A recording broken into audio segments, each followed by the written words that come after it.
Right now at noon, PSU alumni and friends host Gorilla Giving Day. We are sunny this afternoon and still a bit on the cool side, but we will eventually warm up and then it might rain later. We'll talk about all that coming up. And residents in western Mississippi are still assessing the damage after a powerful tornado wiped out most of the town. The 4 states' most watched news starts now. Law enforcement in southeast Kansas are searching for a suspect wanted for robbing the Coffeyville Walmart at gunpoint last night. This is KOAM News at noon. I'm Tanya Bach. Tapping our first 7 minutes, the Coffeyville police asked the public to help identify an armed robbery suspect. It happened Sunday about 6:40 p.m.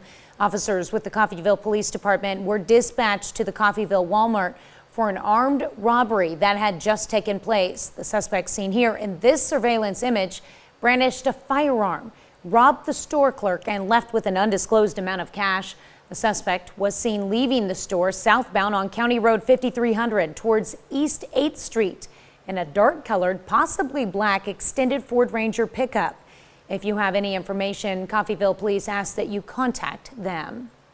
Well, today is Gorilla Giving Day on the PSU campus. On March 27th, 1907, Principal Russell S. Russ and several school supporters appropriated the first building for the university. Today's 24-hour giving campaign kicked off at midnight, and later today, President Dan Shipp will join others for an after-hours fundraising event at Brick and Mortar Social House. Well, area first responders joined forces to rescue 4 people from swift-moving waters. It happened about 1 p.m. Sunday afternoon when first responders in Bates County responded to reports of an overturned boat near the Old Town Boar Ramp on the Marias de Cygnus River. Area agencies responding included the Bates County Sheriff, Butler Fire Department, Rich Hill Fire Department, Missouri State Highway Patrol conservation agents, and the Bates County EMS. 1 adult male was taken to an area hospital. Well, luckily, that rain has stopped causing the flooding. Let's go to Chris for the latest look at the forecast. Yeah, we were able to dry out as we got through the weekend, drying out even more today. We've got sunny skies out there. You can see a few clouds if you look close enough right here in the corner and a few off in the horizon, as we will see clouds increase as we go later into the evening. 20th and range line, MoDOT camera there. Looks pretty good so far, but again, a few more clouds will eventually be on their way. Started out yesterday at 36, made it up to 57, so not quite where we should be for this time of year, but as you can see, it could be a lot colder, it could be a lot hotter, and I know some of us are probably looking for it to be a little warmer. On average, we're looking at 64, and you can see where we've been, where we're at, where we're going, and you see it's a little cooler tomorrow, but it will start to warm up later in the week. Taking a look at those temperatures around the area, 46 Fort Scott, Nevada, Lamar, Pittsburgh, 48s in Iola, Yates Center, Neodesha, Chanute, Parsons, Chatopa, 49 in Miami, and 47 in Neosho. So here's a look at what we are keeping an eye on. We are chilly and below average, as we've noted, to start our week, but those temperatures will begin to warm over the next few days. Not tomorrow, unfortunately, but the next few days. However, with spring-like weather comes spring-like storm chances, and we're watching those thunderstorm chances as we head into Thursday into Friday. We'll take a look at those thunderstorm chances and the warmer temperatures and what our weekend is looking like here in just a few more minutes. Tanya? All right, thanks, Chris. We have breaking news out of Nashville. 3 children are dead in a shooting at a private Christian grade school. The suspect is also dead after a confrontation with police. All 3 children had gunshot wounds, and they were pronounced dead upon arrival at the hospital. It was not immediately clear whether anyone else was wounded in the attack. Communities in Mississippi are reeling from a massive tornado that ripped through the region Friday night, killing at least 26 people and injuring dozens more. The National Weather Service says the tornado was an EF4 with wind speeds up to 170 miles an hour.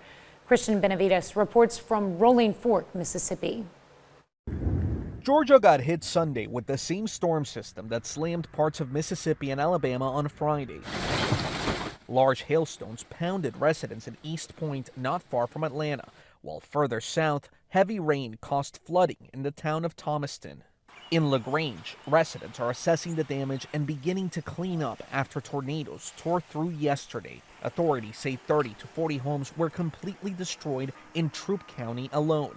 This is the first time in a while we've had this much structural damage from a tornado. In Mississippi, destruction from Friday's deadly twister stretches for over 150 miles. Rolling Fork, a town of roughly 2,000 people, is mostly flattened. And when we got out, it was chaos.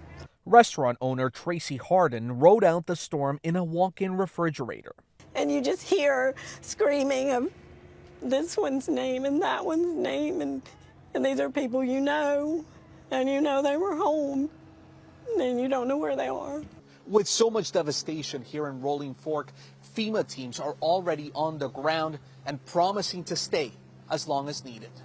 Housing is going to be our biggest issue, and we are going to work with the governor and his team to make sure that we are finding creative solutions to help this community. Volunteers from neighboring states are helping with food, water, and supplies.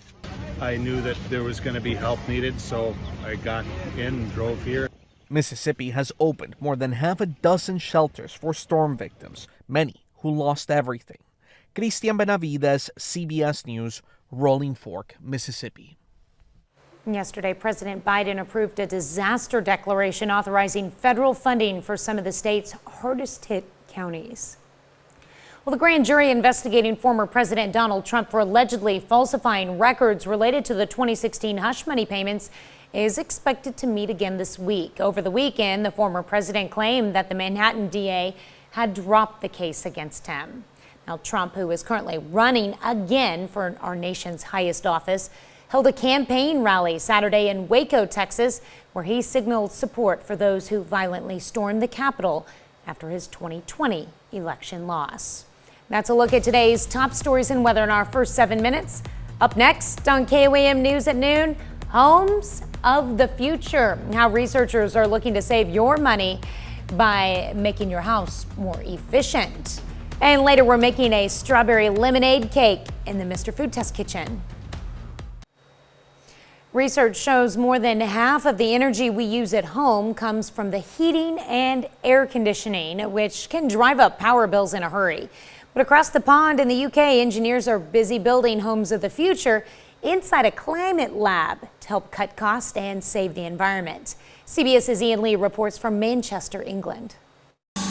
It's an energy experiment all about extremes, whether it's weather or the novelty of engineers building two houses inside a warehouse.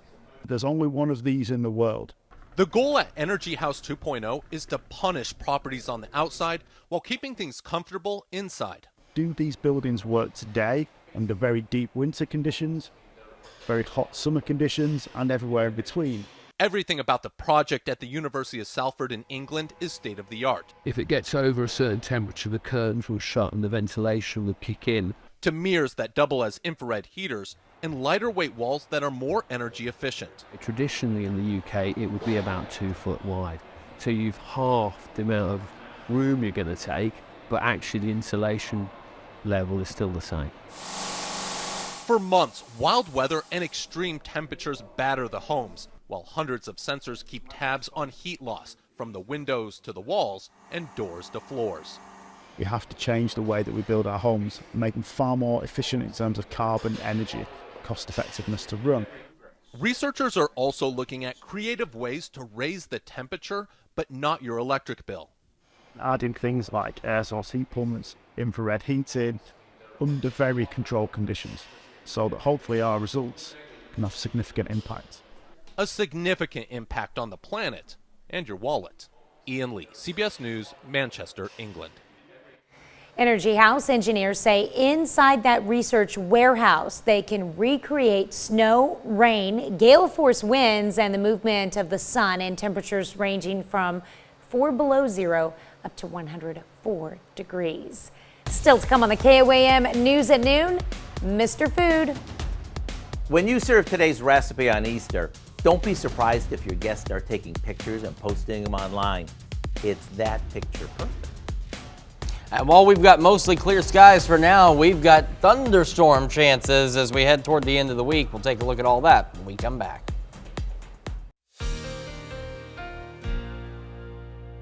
We had a very cold start to our Monday, and it's not done a ton of warming, but it certainly feels a bit warmer because what we have is a very calm wind and, for the time being, plentiful sunshine, so it makes it feel and even look a little bit warmer outside.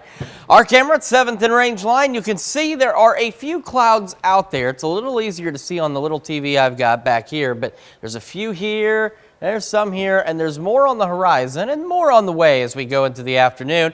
MoDOT camera, 20th and Range Line. You can see a few of those clouds up there. Otherwise, we still do have plentiful sunshine for some of us across the area, but that will change as the afternoon progresses. We're at 47 in Joplin, feeling like 43.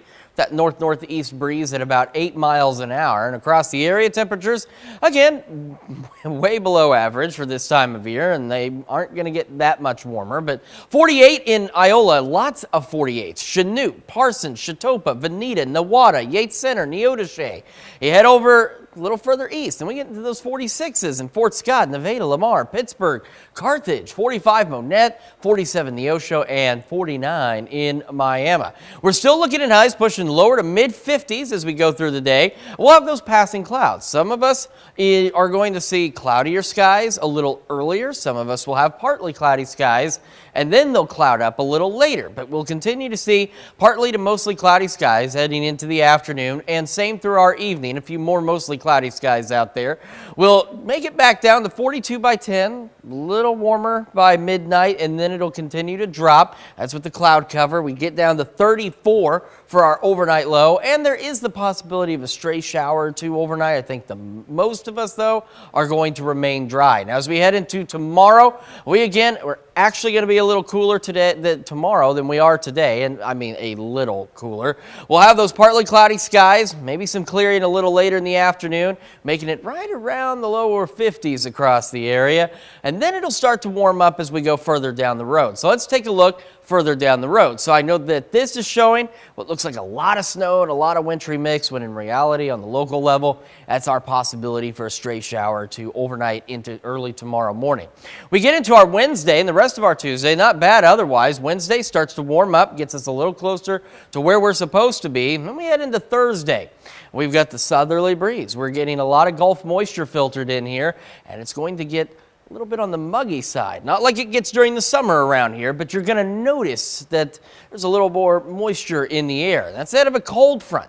And as we head into Thursday, there's 2 days of a scenario here, 2 days of scenarios. On Thursday, by the evening, that cold front is expected to trigger some showers and thunderstorms out to our west. Some of those could make it into parts of southeastern Kansas and the far western reaches of northeastern Oklahoma. A couple of strong storms possible out of that. Our better chance of more widespread thunderstorms is going to come Friday. Now, Friday morning, we'll have some remnant showers and thunderstorms, but by late morning, early afternoon, more showers and thunderstorms expected to fire up along that front. And Thursday is looking to be our Friday is looking to be our better shot for some strong to severe thunderstorms. So we will keep an eye on Friday as we get closer to Friday with the severe threat. All right, 53 tomorrow. Windy conditions Wednesday, Thursday, 60 on Wednesday, 69 on Thursday, 71 Friday. And even though it's a cold front, it only knocks us down a little bit. Near 60 Saturday, near 70 on Sunday. We head into next week. Temperatures stay nice. They stay mild, upper 60s, lower 70s. But as you can see, we have more shower and thunderstorm chances. But in the near term, Thursday and Friday, definitely a couple of days that we're watching. So just make sure you stay tuned here to KOAM. Doug Heddy, Sam Lane, and I'll keep you updated as we get closer and bring any information related to those thunderstorm chances. What I like seeing is the temperatures going up, though. That'll be nice. It will be nice. It'll be nice to have them hang out on the warmer side for a little while. Until the weekend. Even the weekend's not that bad. 59. Monday, 71. And more storms. If we can get rid of the storms with it, there we go. Almost perfect. Working on it. All right, thanks, Chris.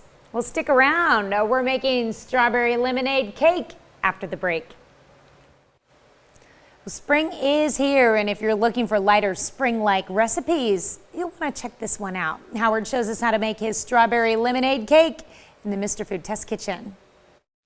Every year during the week before Easter, we share some outrageous dessert recipe that we think will be the talk of the table. And this year is no exception. And what we love about the one this year is that it's not just for Easter. It's worthy of being served all year long. It's a strawberry lemonade cake, and here's how easy it is. We start by combining a box of lemon cake mix with strawberry gelatin, a few eggs, some vegetable oil, water, and a package of frozen sliced strawberries that we've thawed. After this is mixed, we pour the batter into a couple of cake pans and into the oven they go. While they bake, we throw together a lemonade frosting by beating together some powdered sugar with butter, along with some lemon juice and lemon zest. Once the cakes have cooled completely, all that's left to do is frost them. Can you imagine this as the centerpiece of your dessert table? And let me assure you, this isn't one of those cakes that just looks pretty. It tastes amazing too. It's just the right amount of sweet and tart, plus it's super moist. You can get the recipe for our strawberry lemonade cake by visiting our website. I'm Howard with Kelly in the Mr. Food Test Kitchen, where today we found a very sweet way for you to say, ooh, it's so good. Well, you can find this recipe along with a lot more good food from the Mr. Food Test Kitchen online. Just go to our website at KOAMnewsnow.com. Here's a look at our 4-state market prices.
All right, below average temperatures for us today and tomorrow as we're in the lower to mid 50s. Windy conditions Wednesday and Thursday, 60 and 69. Maybe some thunderstorms Thursday. Looking at a better shot of thunderstorms on Friday, 71. Brief cool down Saturday near 60. And then by Sunday, we're right back to near 70 degrees. All right, what do we have tonight at 5? Well, at 5, it's one of the best ways to prevent illnesses at home and in the hospital. That, of course, is washing your hands. Now, a group of medical organizations is updating its recommendations for prevention. Plus, the city of Knoll, Missouri receives a grant to restore buildings damaged by fire. And the Joplin Police Department releases preliminary autopsy reports for 2 people found dead in a home last week. Hope you'll join us for those stories. A lot more, of course. It's all coming up today on KOAM News at 5. All right, thank you, Dow. Thanks for joining us for KOAM News at Noon. We'll see you back here at 5 o'clock.